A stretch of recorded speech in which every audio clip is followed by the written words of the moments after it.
explaining about the opening of the London system. The London system opening starts with the move d4. If black responds with either d5 or knight f6, we can play into the London system. Next, white will play bishop f4. Bishop f4 is what's known as the accelerated London. This is because the white bishop immediately helps control the center. It is possible to play knight f3 first, but it is not necessary.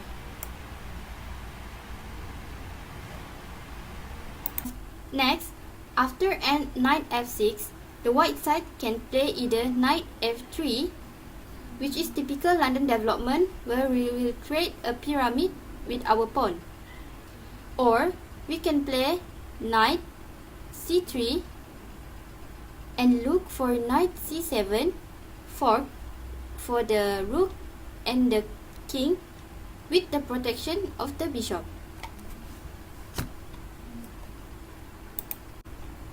Next, white will play knight f3. This is known as the main line for the London system. And then we will fast forward for the movement in the opening of London system. Black will play e6, and then white will play knight b d2, and then black will play bishop e7, and white will play e3. Then the black side will castling, and white will play bishop d3, black will play b6, and then white will play c3. C3, this pawn pyramid, is an iconic part of the London, providing great protection for the white pieces because the pyramid part is very strong in structure. Next, black side will play bishop b7. White will play queen e2. Queen e2 or c2 is an important move to consider, as it's a common idea to delay castling and leave the option open. This is particularly the case if black tries to exchange bishop. It is a common idea for us in the London to move the bishop back and allow the pawn to capture, so that our rook faces the opponent's castled king. This looks like the following. At any point in the game where you face this bishop move, simply move yours back. And then the black side will takes bishop takes bishop. You play bishop takes bishop. And then white side will only have to do hash takes g3. This is ideally what we are looking for. We can castle opposite side and barrage our pawn down the king side. There are some variation and deviation you can consider to add variety to your gameplay. Here are few variations for the London system. First, early c4. Instead of playing knight f3, you can start with d4, followed by c4, and then proceed with knight f3 and bishop f4.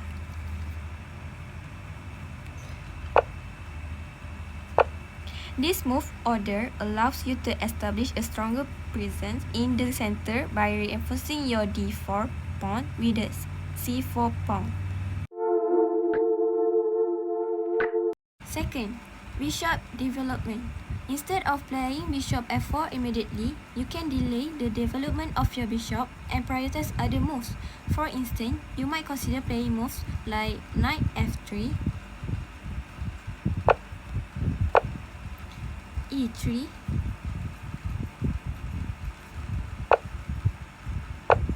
and bishop e2. before eventually deploying your bishop to f4. This variation allows for greater flexibility in your piece development and can adapt to different pawn structures. Third, early e3. Instead of playing knight f3 early on, you can consider playing e3 to support the d4 pawn and prepare for a Fianchetto setup with g3 and bishop g2. This variation is sometimes called the Barcelona or Kotanowski London system and adds a different strategic flavor to the opening.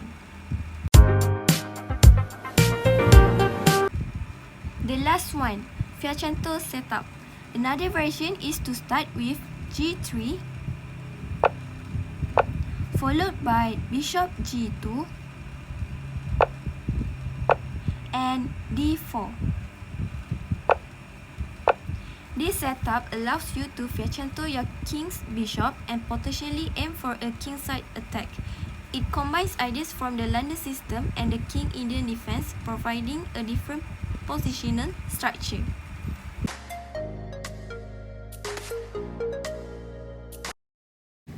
In this study, we are going to look at rook endgames where both sides have a rook, but one side has a pawn on the 7th rank, and their rook is passive or trapped in front of the pawn. Since the black king is not on one of the dark squares, we know this is a win for white. Let's win this game by playing the only winning move.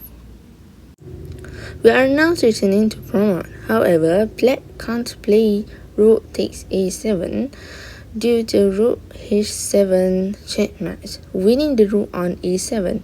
The best black can do is to delay the eventual loss. We will move to the promotion square, step by step.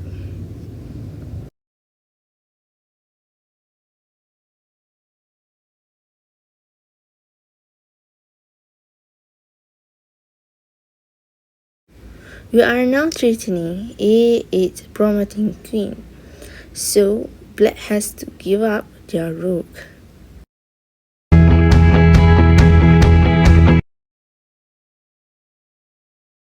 So now we are playing as the black and our king is located on the coordinate g7. So in order to draw this position as black, we need to keep our king on either g7 or h7, and we can keep our rook. We need to keep our rook on the promotion file whenever we can. So if white move their king next to the pawns, we have to check it away. So right now white isn't threatening anything, so we can just shuffle our king between g7 and h7.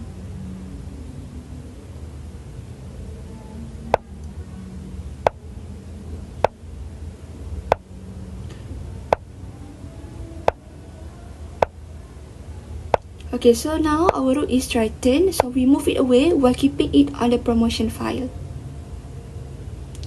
So white has no threat, so we keep shuffling. When our rook is threatened, so we move it away while keeping it on the promotion file. Now white is now protecting their pawn and threatens to move their rook away from the promotion square, followed by pawn a8 promoted to the queen. So continue to shuffle with king d7, so it will be a losing blunder for black. So we need to check white's king away from the pawn.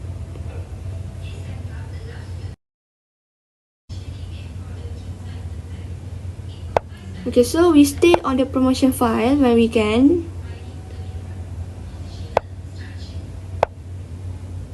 So whenever there are no threats, so we keep shuffling. So our rook is threatened, so we move it away while keeping it on the promotion file.